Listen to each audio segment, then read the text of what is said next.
आमदार सुरेश धस यांना समज द्यावी, मंत्री पंकजा मुंडेंची भाजप नेतृत्वाकडे मागणी, तर पंकजांची तक्रार राष्ट्रीय नेतृत्वाकडे करणार धसांची माहिती।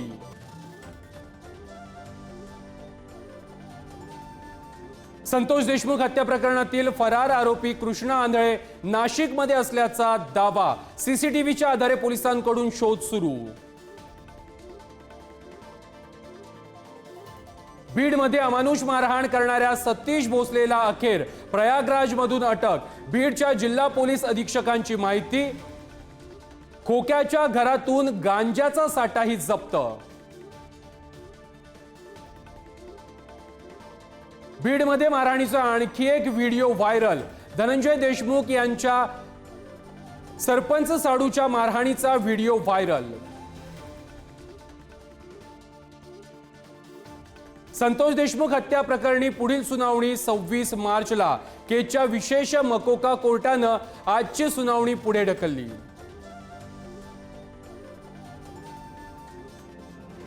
धाराशिवच्या भूममध्ये 18 वर्षीय तरुणाला लोखंडी रॉड आणि काठीनं अमानुष मारहाण, प्रेम प्रकरणातून मारहाण झाल्याची चर्चा। मारहाणीनंतर तरुणाला मृत समजून विवस्त्र अवस्थेत फेकून दिल्याचा प्रकार। पंढरपूरच्या माळशिरसमध्ये अमानुषतेचा कळस, अनैतिक संबंधाच्या संशयातून तरुणाला लोखंडी सळीचे चटके देत हत्या, एक तरुणी आणि अल्पवयीन मुलगा पोलिसांच्या ताब्यात।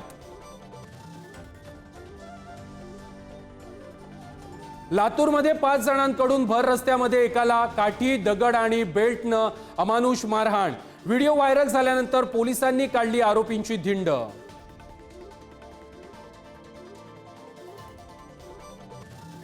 प्रशांत कोरटकरांबाबत कोल्हापूर सत्र न्यायालयात आज होणार निर्णय, ऑनलाईन उपस्थित राहण्याची कोरटकरांच्या वकिलांची विनंती।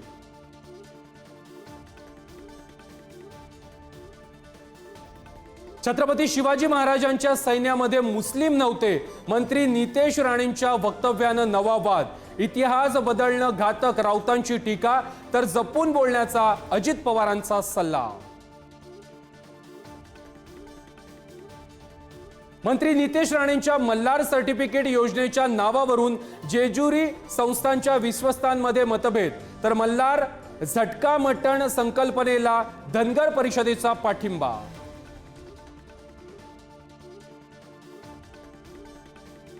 राज्यातील शक्तीपीठ महामार्गाविरोधातील संघर्ष समितीचं मुंबईमध्ये आझाद मैदानात आंदोलन, 12 जिल्ह्यातील 3000पेक्षा अधिकचे शेतकरी आंदोलनात सहभागी।